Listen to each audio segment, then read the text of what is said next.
All right, I think we're going to get started. Let's see. So, all right, so we have 10 participants. So I was just doing a quick survey to see kind of where we are as a group here. So out of 10 people, 20% own an EV. So it's in a small number. One person is looking to buy an EV this year. So, okay, this is good. Oh, hi. Did you want to introduce? It's up to you. Are you ready? Did you start yet? I've kind of started, yeah. Okay. I'll close out. Okay. Let's see. Let's go to talk.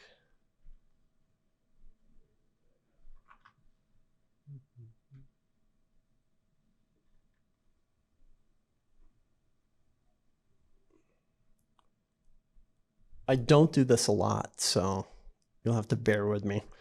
All right, so I'm James Spearman. I have a car charging startup called Massive Charging. It's based here in Boise, and we kind of just got started again. We're going to be talking about how we get everyone into charging, and not just cars. So, but we're going to talk a little more about that as we go. Oop, this does not work, so I'm also a bike enthusiast. I brought my folding bike that you can't see, but you're welcome to come look at it afterwards. I'm a big believer in multimodal transportation. That's my electric bike up top. Those are all the electric cars I've owned over the years, starting with in 2011. I was one of the first, I guess, 100 Leaf drivers. And I was also the guy who yelled at the VP of Nissan, who was in charge of the Leaf program when all of the Nissan Leafs in Arizona kind of crapped out because the batteries were not ready for 120-degree temperatures. So I've owned everything from a Leaf to a Model X, and now I drive the little car at the end, the Chevy Bolt, which I love. If you're looking at a Bolt, come talk to me. I'm a big believer in the cost range and quality. So really, I came to starting my own company just because I was really concerned with the idea that we were bringing in a lot of people who could afford to have a garage. They can charge their car in their garage for, pennies. And we were going to leave a lot of people behind. And I still believe that 10 years after I first started thinking about it. And so I started this company. Right now, just in the past year, we've put 800,000 new EVs on the road in the United States alone. There are only 400,000 public chargers. It's very expensive to install public charging, which is one of the reasons why there are not many cars or not many chargers. It's also a chicken and egg problem. No one wanted to build the chargers until there were enough customers. If there are too many customers and not enough chargers, also a problem. The bigger problem is broken chargers. So right now, equipment can cost, the equipment that's nearby at the hotel across from Trader Joe's costs about $10,000. That's just for the unit. They also sell it on a charging as a service model where they charge the company about $80 a month. So it's not very cost effective to install a lot of chargers at that cost. But the bigger problem is there's a lot of broken chargers out there. I just drove to Santa Cruz from here about 6 months ago, and I got to Winnemucca, Nevada with 26 miles of range. And 1 out of the 8 chargers were working. And the one that was working at about 50% capacity. So it took me 2 hours to get out of there. That was an Electrify America station. So just to help everyone out here, I don't know everyone's level of familiarity with charging. So we're going to go through the basics. This is level 1. It's just your household outlet. It's either 15 or 20 amps. Every well, almost every car that you buy today comes with a charge cable. And you know, this is what one looks like from a Tesla. This is the one I have for my car. They just plug into a standard household outlet. These also plug into, both of those plug into a 240 outlet as well. As you can see, they usually come with two pigtails. So this one plugs into a 40 amp circuit as well. Level 2 is anything between 3.3 kilowatts an hour to 19.2. Most of the time, level 2 is what you see out in the wild. But also level 2 can be the portable cables. And then, of course, level 3 is anything that's called fast charging. Most people connect that with the supercharger network, which is by far the most reliable network. And thank God they just opened it up to other cars. So I can now plug my Bolt into a lot of the Tesla superchargers. Charging is confusing and it's kind of a mess. So this is worldwide. Every country, Europe is completely different from the ones in America. The ones in China are completely different. And of course, Teslas are completely different. It's not like putting gas in your car. It's another reason why it's confusing for a lot of people. It's dependent on the ambient temperature. My car has a very slow onboard charger, so it's 50 kilowatts. If you buy, say, a Porsche Taycan, you can charge up to around 250 kilowatts. So 5 times as fast. The biggest thing for me that affects charge time is working versus faulty equipment. And then, of course, the true speed of the equipment. This is another reason why it's confusing. Everyone's charge curve is different in fast charging. So this is a Tesla. It starts out very fast. As you're plugged in and your state of charge goes up, the charge speed goes down. This is my Bolt. It's more consistent across the curve. But as your battery gets more full, heat starts to build up, and so it starts slowing down. And you also get resistance, so it slows down. This is a comparison of a lot of different companies. Audi was trying to sell themselves on, we charge a little bit slower, but we make it faster through the curve. My biggest beef is that we focus too much on charge speed, not enough on efficiency. The more efficient your car, the faster it's going to charge in reality on an everyday basis. So a Hyundai Kona EV is more than twice as efficient as a Rivian. Rivian's ridiculously heavy. So a Rivian is twice as heavy as my Bolt. Takes a lot of batteries to push around a Rivian or a Hummer EV, which weighs 9,000 pounds. Model 3 is quite efficient. Most of the time you're going to be plugged into, lower speed charging. So you really want efficiency rather than fast charging, because most people are not fast charging their cars on a daily basis, a weekly basis. I've probably plugged into a fast charger over 10 years, probably 20 times. Because I'm not driving it long distances. If I'm going long distances, I'm usually renting a gas car, honestly. Because why bother? I can rent a Prius. I don't have to worry about charging. I don't have to worry about what happened when I went to Santa Cruz, which was constant, white knuckle. Am I going to make it to the next charging station? Is the next charging station going to work? How much is it going to cost?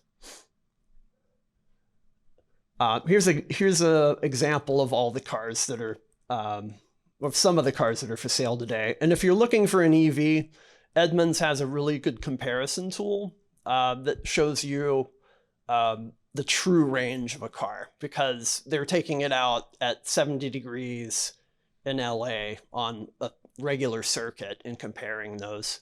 So if you're looking for one, I would highly recommend doing that. As you can see, a Ford Lightning only gets 2.6 miles per kilowatt. The Kona gets 4.8 miles. And it depends too on temperature. And if you're going to buy an EV, make sure it has a heat pump, especially here, because my car has a resistance heater and I lose about 25 to 30% of my range when I'm cranking up the heat. So most EVs now have heat pumps, so it's not as big a worry. Pricing is incredibly confusing. Level 1 and level 2 can be anywhere between free. There are 4 free chargers downtown. I use them pretty often. But then they can cost $1 an hour. They can cost $2 an hour. But then you usually have parking fees. So if you're parking in one of the garages, like you see, it's $1 per hour for the charging. But then if you're there over 8 hours, then it's $5 an hour. I've seen one that was $20 an hour if you were there over an hour. So you have to be really careful when you plug into public charging. This is fast charging pricing, ridiculously confusing, except for Electrify America.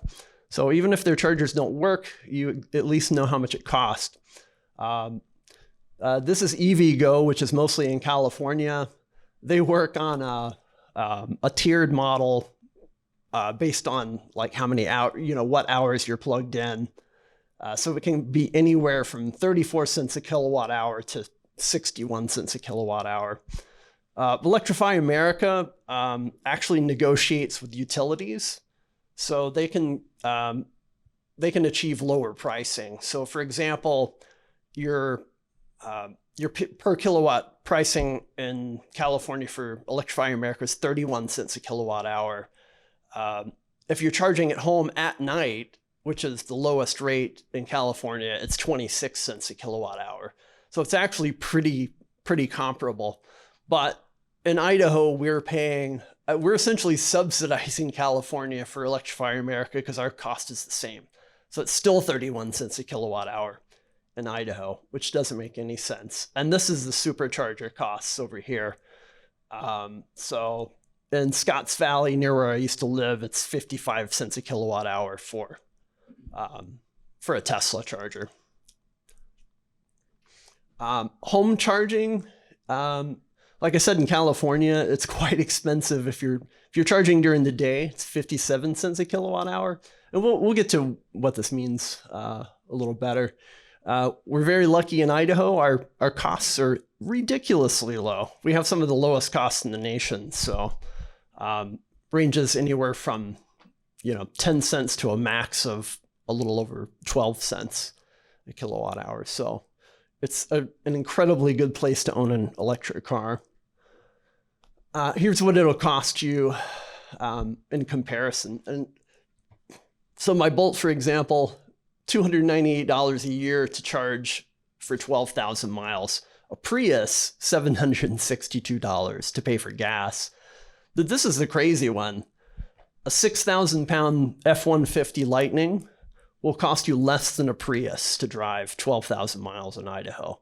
Like if you're a contractor and you have like 10 trucks, you'd be crazy not to buy an electric truck right now because those costs are insane. F-150 Raptor will cost you $3,000 a year in gas for 12,000 miles.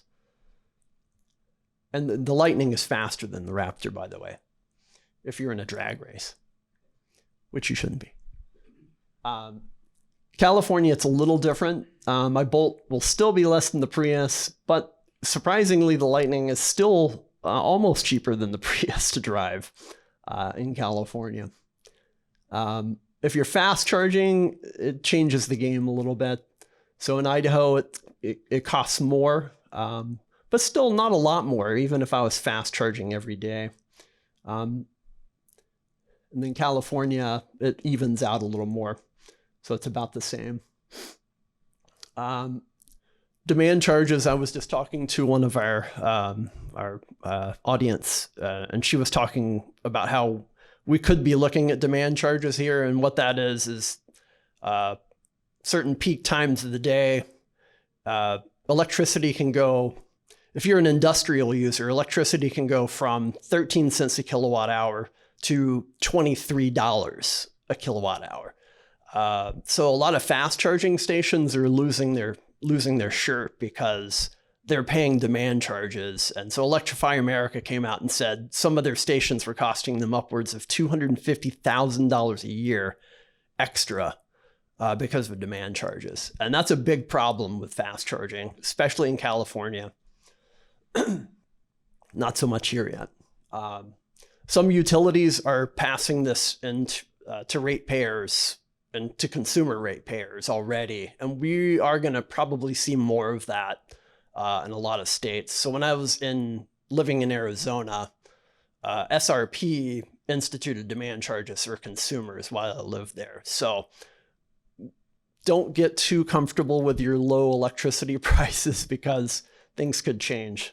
And crypto miners have moved into Idaho, and that's also taxing our grid and raising our prices. Energy mix, everyone's always like, well, your energy is dirty. Well, this is Idaho, 20% coal, 12% natural gas. Hydro is one of our big ones. That's 31%. Wind, I didn't realize we were so high on wind. So that's 10% of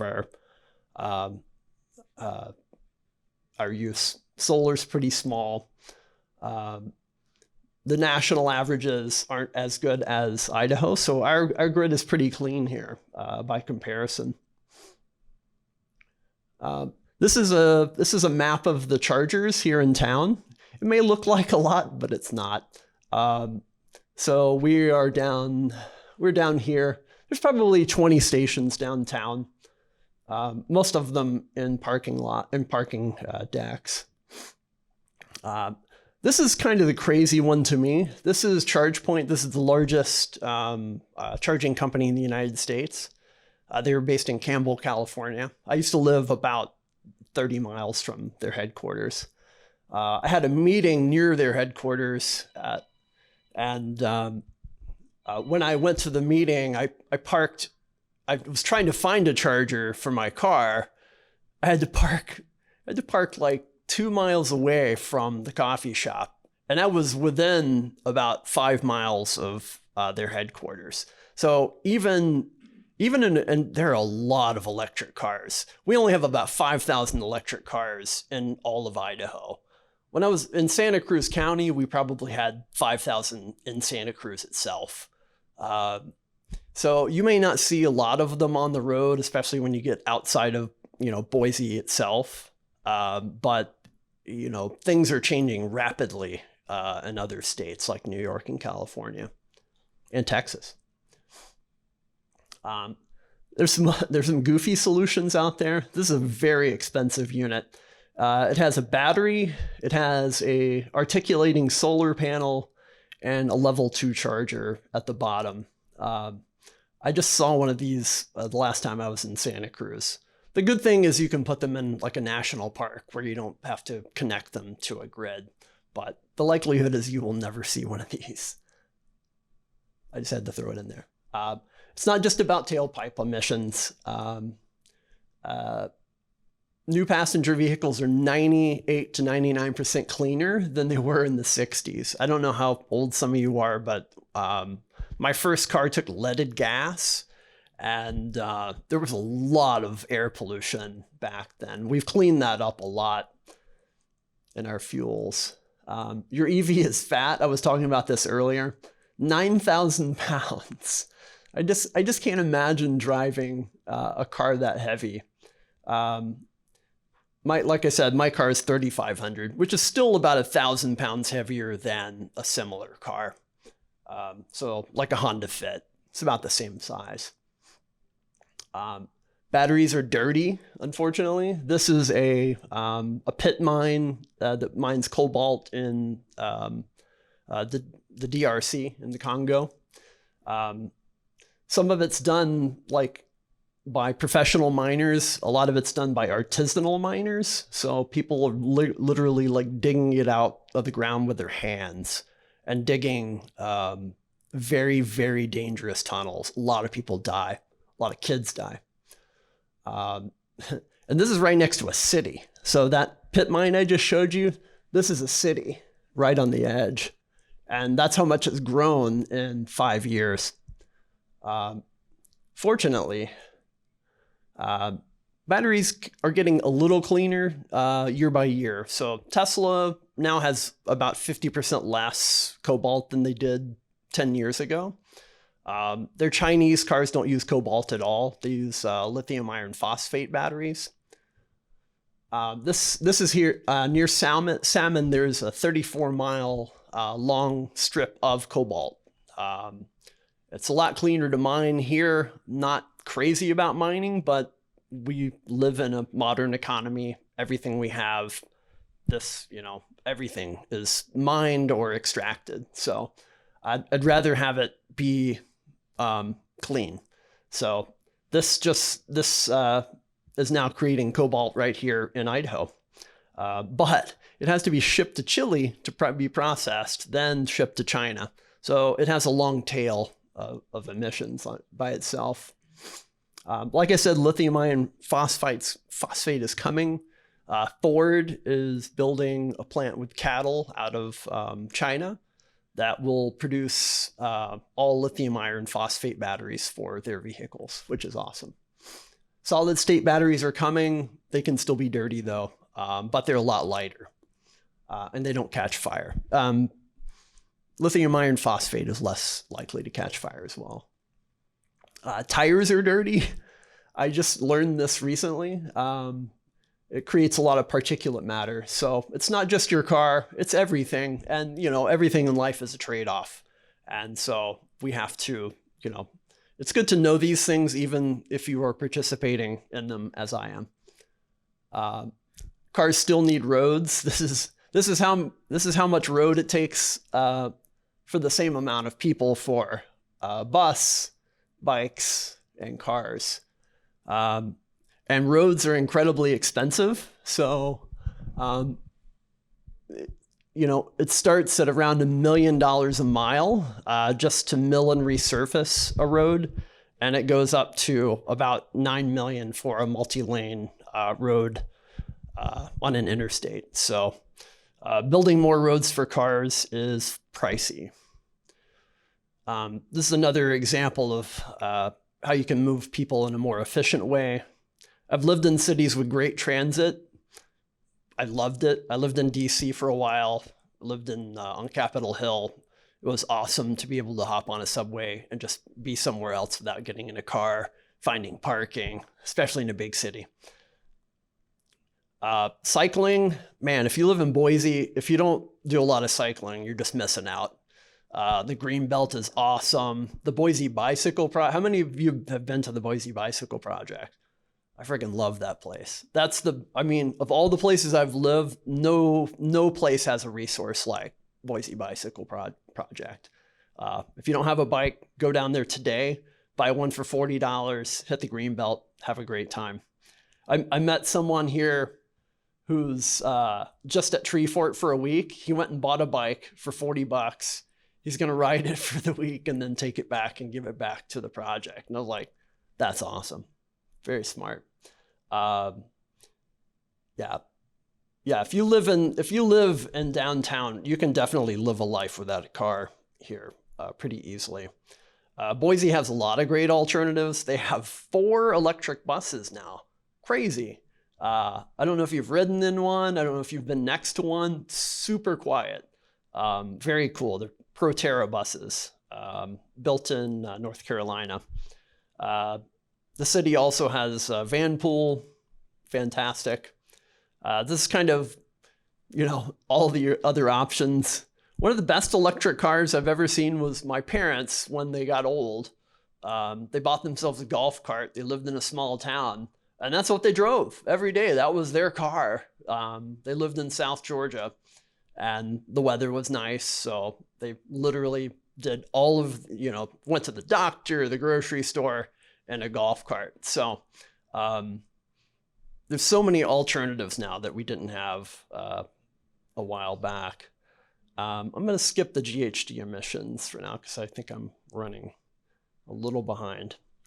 The good stuff about electric cars, no transmission, very little. I've never done a brake job. All the cars I've had, it's fantastic. Love that. Fewer moving parts. A motor has, a typical motor has 2,000 parts versus an electric motor, 18 parts. And the batteries can now be recycled. So a lot of battery recycling's been spun up in the past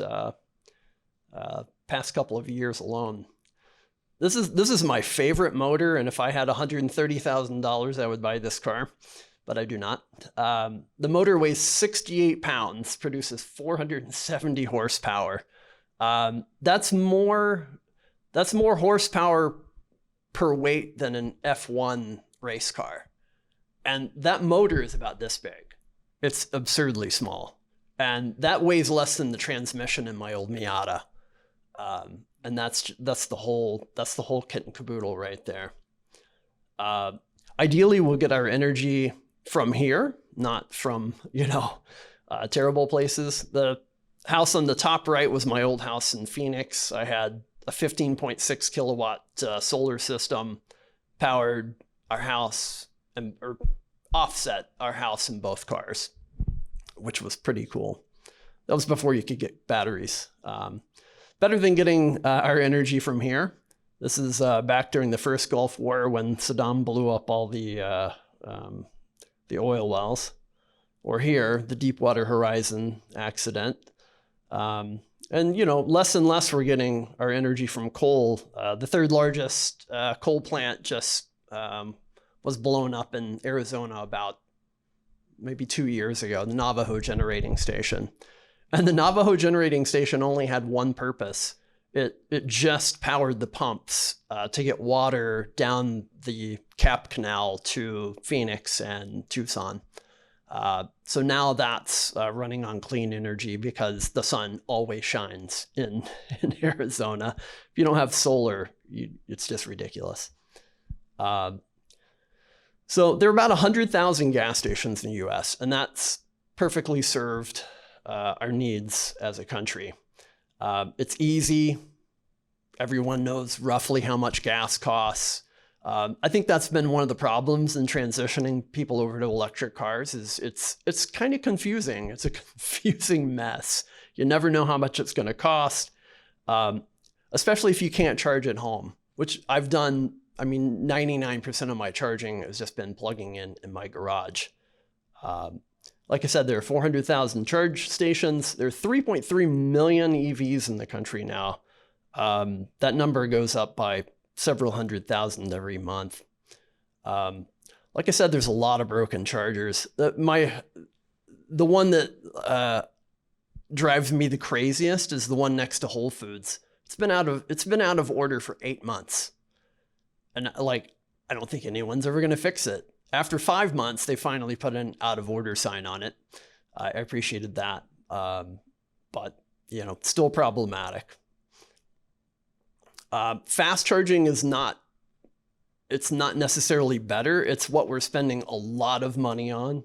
It's hard on your battery, creates a lot of heat. It's hard on the grid, very expensive to install. So the chief innovation officer at Idaho Power said it can cost them up to $1 million per station to install. I think typically it's more around $200,000, but it's the chargers are complex. There's pumps to pump coolant through the lines on the really fast chargers that we're starting to see. They can typically have 6 to 8 printed circuit boards inside them. So there's just a lot to go wrong versus lower speed charging. And to really avoid the demand charges that I was talking about earlier, you need battery backup. And batteries are pricey. If you're using them for fast charging continuously, they're going to wear out quite fast. 80% of charging right now is done at home. I'm surprised that's not higher, actually. Um, 48% of all drivers in the United States have no garage, so that's problematic. Right now, it's cheapest to do it at night, but if every person in the United States is charging their car at night, we don't have all that excess energy on the grid anymore. The grid has to have a base load of power at all times, and so at night, right now, we typically have a lot of excess that just goes to waste, but that's not going to be true in 10 years. Home charging, you need at least a dedicated 15 amp circuit for level 1. If you're going to plug in your garage, make sure that you are not going to light your house on fire. 20 to 80 amps for level 2. I tell most people, don't even bother installing a level 2 charger at the beginning. See if you can, rely on just plugging in your wall.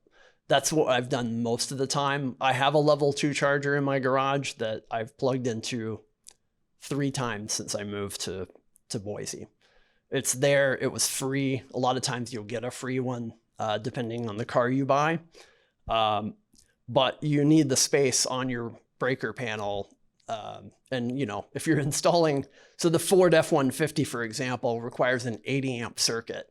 And, if you have a 200 amp panel and, 2 air conditioners and, a shop, you're really pushing it. And, 3.3 kilowatt, in my opinion, is kind of perfect. And I'll show you why.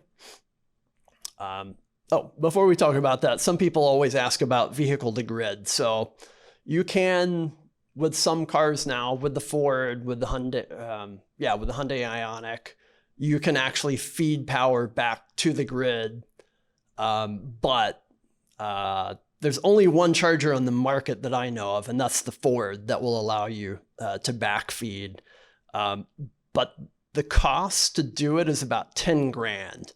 So you're paying for the charger, you're paying for an inverter that you have to buy. There's only one company that sells it. And the wear and tear on your battery is unpredictable because you're really putting miles on your car when you're, feeding energy back to the grid and pulling it in. People always ask about battery swaps. Tesla talked about it. They decided not to do it. The only place it's really been done is in China. NIO has installed 1,200 swap stations. That model really doesn't make sense because, you don't know whose battery you're getting. So unless you're leasing the battery. Gogoro is kind of cool. It's a scooter company. And so you just pull those little batteries out. I'd love to see one of those here. My vision.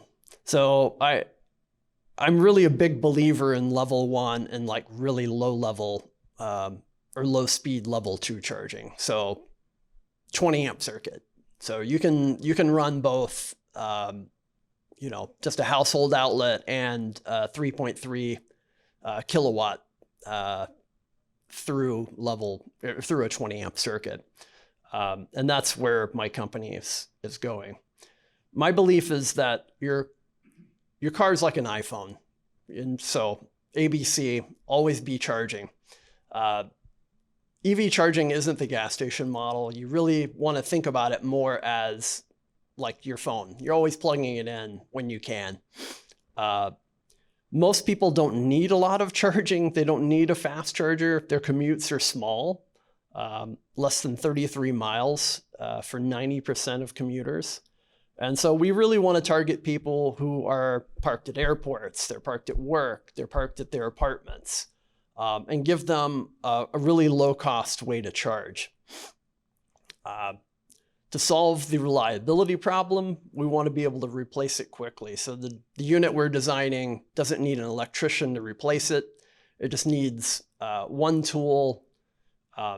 You remove it, and you can replace it, and then we repair it off-site. Because right now, you have to send an electrician out to repair every single unit that breaks. It's probably why the one is still broken at Whole Foods. So our technicians will be able to take it out, put a new one in 15 minutes and be gone. So we want to, our goal is to guarantee a 99.9% uptime, which I think is about 15 minutes a year of downtime. Essentially, we're just providing you with two separate outlets, a 20 amp NEMA 20 and a 20 amp, oh shoot, I can't, my 620. Weatherproof, lockable, and you'll use an app to open our units. And you'll bring your own charge cables. This is what charging looks like now in the United States. ChargePoint's the biggest, not that big. Flow, you've probably never heard of. They're more in Canada and the East Coast. They just built a new factory. Their goal is to build 250,000 chargers by 2028. I'm like, we need 250,000 chargers by the end of this year, not 2028. There's been a lot of consolidation. Shell and BP are buying up a lot of companies. So Shell just bought the one on the end, Volta. There's no one really doing level 1. ChargePoint did for a while, but they've really focused more on fast charging. My goal is to really bring in all mobility options. I want you to be able to charge your bike with one of our units. My brother's quadriplegic. He has a chair that goes 12 miles. So he's kind of limited in how far he can go. I want him to be able to use our chargers to charge his chair. I want people to use, charge your one wheel, charge your bike. Because right now, if I ride my electric bike downtown and I use electric the whole way, I may or may not make it back. So it would be really great to be able to even plug in bicycles. Our units are small, and I'll show you in a minute kind of our prototype. We don't need a lot of materials to make these. We can make them for about $200 a piece. And so we can build thousands, and tens of thousands, not just a handful. But again, my biggest struggle is seeing where we're going and leaving a lot of people behind, where I'm going to be able to charge my car for, $700 a year, but someone who's having to fast charge is going to pay double that. That just seems inequitable to me, that we leave so many behind. So I'll show you real quick I'll show you our first prototype. So my company came in kind of two pieces. The first piece was 4 years ago when I was living in Santa Cruz. We started out just building a level 1 charger, and pandemic happened. I moved here, team kind of broke up. Then we started talking again about 6 months ago, and we reinstituted the company into what it is now. I'm working with the former head of prototyping at Rivian. Another one of the person doing my software is one of the chief DevOps people at Apple. So this is a video that we did for, and this is a non-working prototype. Get this on the whole screen. I do not want sound with this, by the way.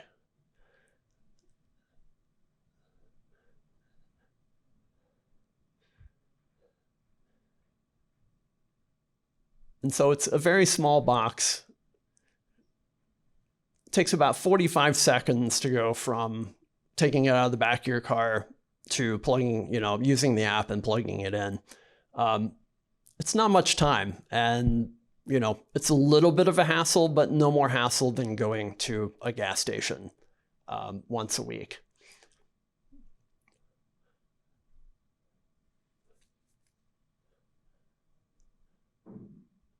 And so that's the concept. that is not, like I say, a working prototype. But that's essentially, that's charging 101. And then this was the last working prototype. We're on a second, more sophisticated prototype now. The idea here was we were going to have one base unit that would control 10 separate units, to lower costs even further.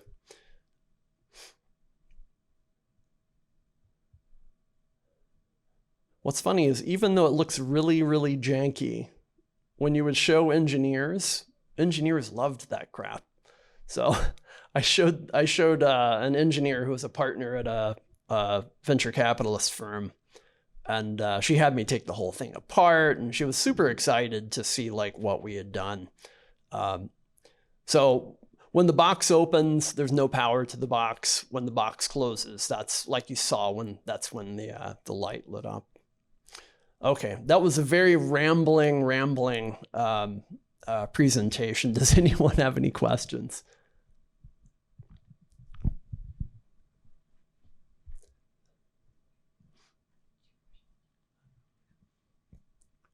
I see one question on the board here. It says, with so many technologies rolling out, how to build a sustainable business model?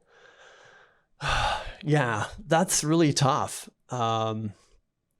I mean, for us, it's, just building as simple as possible and removing enough complexity where we're not having to throw a lot away. I don't know if you've seen the orange electric bikes here. Those used to belong to a company called Jump that was then sold to Uber. Uber decided they were not going to do it anymore, and they literally threw away 10,000 bikes.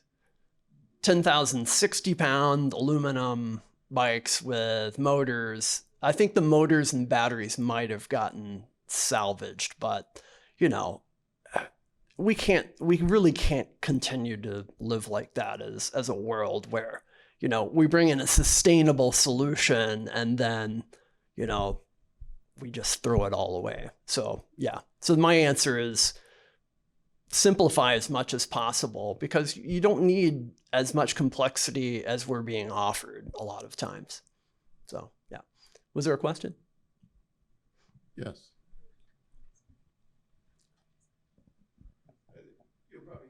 Sure. What was the name of the company again? You said the Czech Edmunds. Could you spell that, please? Oh, Edmunds. It's EDMUNDS. Oh, we just have to record, so we just talk to the microphone. Okay, go ahead, please. Oh, so he asked, what was the name of the website that had the electric car comparison? It's Edmunds, EDMUNDS. If you just search Edmunds True Range EV, you'll come up with that site. For those of us who are lay people, and it seems that we can't turn around unless we get into a political discussion with somebody. Yeah. And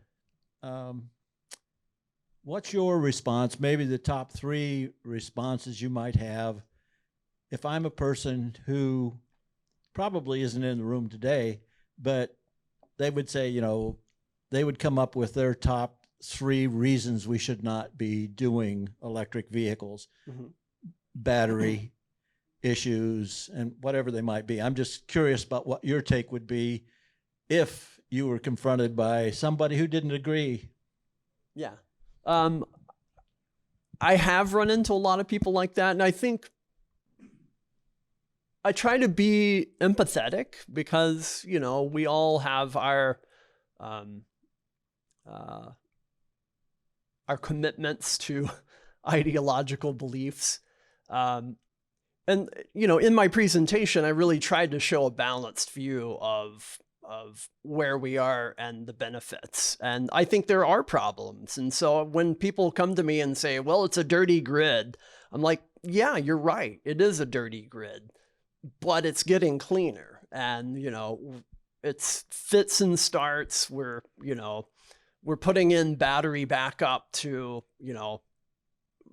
harness solar and wind and use it when we need it. So it's not simple, it's not easy, and I'm not going to tell you that electric cars are the solution to all our problems, because they're not. They're still cars. If I could situate my life in a way where I could just ride a bike and never drive a car again, I totally would. But we're not going to reach our climate goals if we don't take these small steps forward.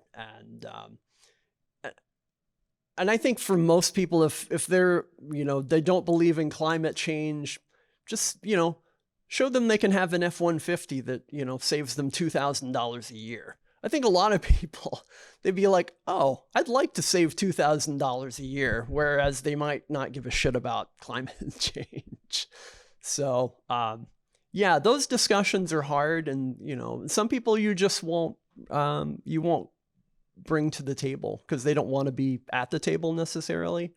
But I've seen a lot of people who surprised me when they rolled up in a Tesla, or they rolled up in a Hyundai Kona, because like I said, a lot of people are complex, and they may believe in one thing but not another, and I think once you get people in an electric car, that makes a big difference, because they just drive better.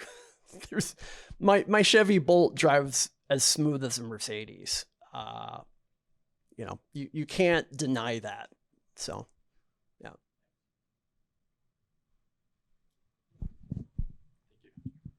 If you don't mind, can you elaborate on the business model? So do you intend to prorate or charge for the billing, or is this just supplying the devices to other people to charge? It's just supplying the devices. So it would be on a charging as a service model. So, we would charge a monthly fee to maintain and monitor the units, but it would be a lot less than our competitors. There's no money to be made in charging, honestly. It's mostly subsidies that people are making their money on. If you're trying to make money off kilowatt hours, you're just going to go broke. So I guess a follow up to that is, how does whoever's supplying the charging, how do they monitor that, or do they bill for that, or is this? It depends on the company. Okay. So Electrify America is pretty vertically integrated on all of that. So they do everything. Like I said earlier, they negotiate with utilities for, EVgo does that as well. There's actually a guy who lives here in Boise who works at Trailhead who negotiates with California's utilities. So cool stuff.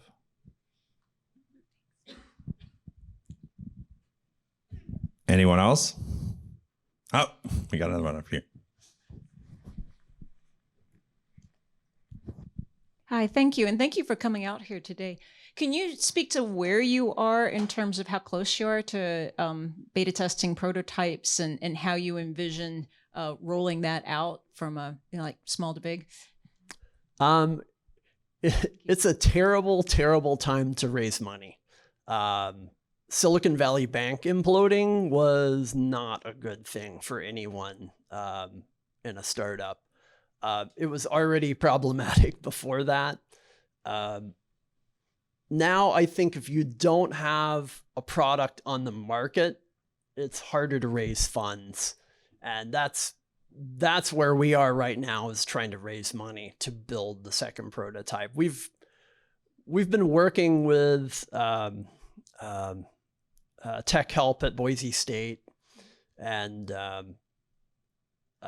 but yeah, so we're trying to get our second prototype built right now to sell, because the process is goes, you build a prototype, you try to sell it for letters of intent with potential customers. Our customer base is pretty small and niche, so you're talking parking operators, commercial real estate, airport parking companies, there's not many people that we have to deal with. So it's just getting it out there in their hands, getting the letters of intent, taking the letters of intent to investors saying, we have people that want the product. Thank you. And I'm sorry. And just one follow up. Like, are you targeting places where people are parked by a certain number of hours? Like, how do you like what's Parking your decks, filter? apartment complexes, workplaces, and airports. Right. So is it over a certain number of hours? That Over like, 4 hours. Over 4 hours. Mhm. Thank you. All right. If you have any more questions for James, I'm sure he'll have time for you, and you guys can hang out in the hallway or over in the expo. James, thank you so much for coming out. Let's give him a big round of applause, guys. Thank you.